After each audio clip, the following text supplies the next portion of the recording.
श्री अष्टलक्ष्मी अष्टोत्तर। ओम लक्ष्मी नमः, ओम महालक्ष्मी नमः, ओम धनलक्ष्मी नमः, ओम धान्यलक्ष्मी नमः, ओम ऐश्वर्यलक्ष्मी नमः, ओम भोगलक्ष्मी नमः,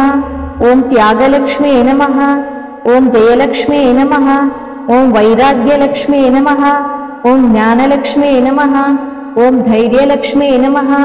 ओम सुरलक्ष्मी नमः, ओम शुद्धलक्ष्मी नमः, ओम धान्यलक्ष्मी नमः, ओम सत्यलक्ष्मी नमः, ओम आनंदलक्ष्मी नमः, ओम योगलक्ष्मी नमः, ओम नित्यलक्ष्मी नमः, ओम शुद्धलक्ष्मी नमः, ओम सदालक्ष्मी नमः, ओम निष्कल्मषलक्ष्मी नमः, ओम निर्गुणलक्ष्मी नमः, ओम मोक्षलक्ष्मी नमः, ओम क्षीरसागरपत्न्यै नमः, ओम क्षीरस्वरूपायै नमः, ओम संकल्पायै नमः, ओम इच्छायै नमः, ओम इष्टार्थायै नमः, ओम प्रियायै नमः, ओम अंतरज्योतियै नमः, ओम शाश्वतायै नमः, ओम जगज्जनन्यै नमः, ओम जगन्मयायै नमः, ओम प्रेमस्वरूपिण्यै नमः, ओम आनन्दमालायै नमः, ओम सोहाम्बायै नमः,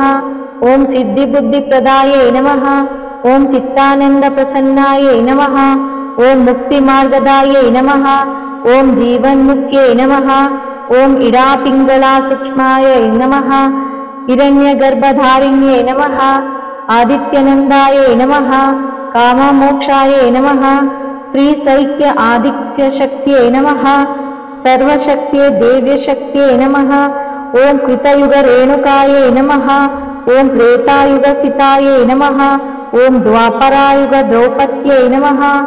ओम कलियुग भारत्यै नमः, ओम कोल्हापुरनिवासिन्यै नमः, ओम दुर्गिचामुण्डेश्वर्यै नमः, ओम दुष्टशिक्षण शिष्टपरिपालन्यै नमः, ओम महाकालीस्वरूपिण्यै नमः, ओम ज्ञानपूर्णसम्पन्नायै नमः, ओम श्री महादेवी गाम्भीर्यै नमः, ओम सर्वमङ्गलायै नमः, ओम हरिप्रियस्वरूपायै नमः, ओम वैकुण्ठनिवासिन्यै नमः, ओम भक्तिज्ञानवैराग्यै नमः, ओम अज्ञानतिमिराशायिन्यै नमः, ओम नित्यानन्दप्रकाशिन्यै नमः, ओम सर्वात्मकारिण्यै नमः, ओम कोटिसूर्यप्रकाशिन्यै नमः, ओम हंसवाहनायै नमः, ओम ब्रह्मविष्णुशिवात्मिकायै नमः, ओम त्रिगुणात्मा आतीताय नमः,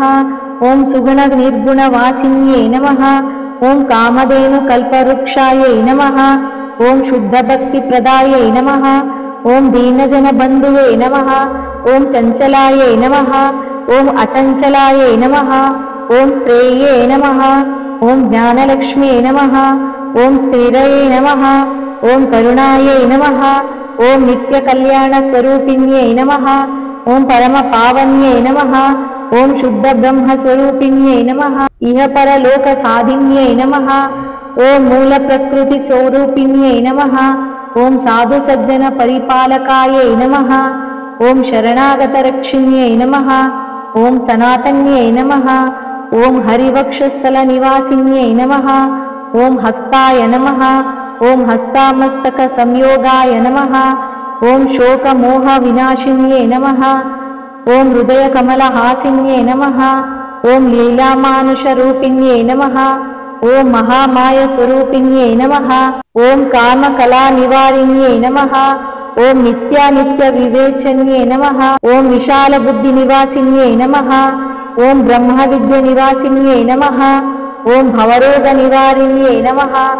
ओम तपसिद्ध्यै नमः, ओम त्रिकालज्ञानस्वरूपिण्यै नमः, ओम सदा अन्नपूर्णेश्वर्यै नमः, शाश्वतायै नमः, ओम विदेहमुक्तिकैवल्यायै नमः, ओम मोक्षसाम्राज्ञे नमः, ओम साधनचतुष्टयसम्पन्नायै नमः, ओम चतुर्विधपुरुषार्थाय नमः, ओम तेजोरूपतेजायै नमः, ओम इष्टानिष्टफलरहितायै नमः, ओम तपोलोकायै नमः।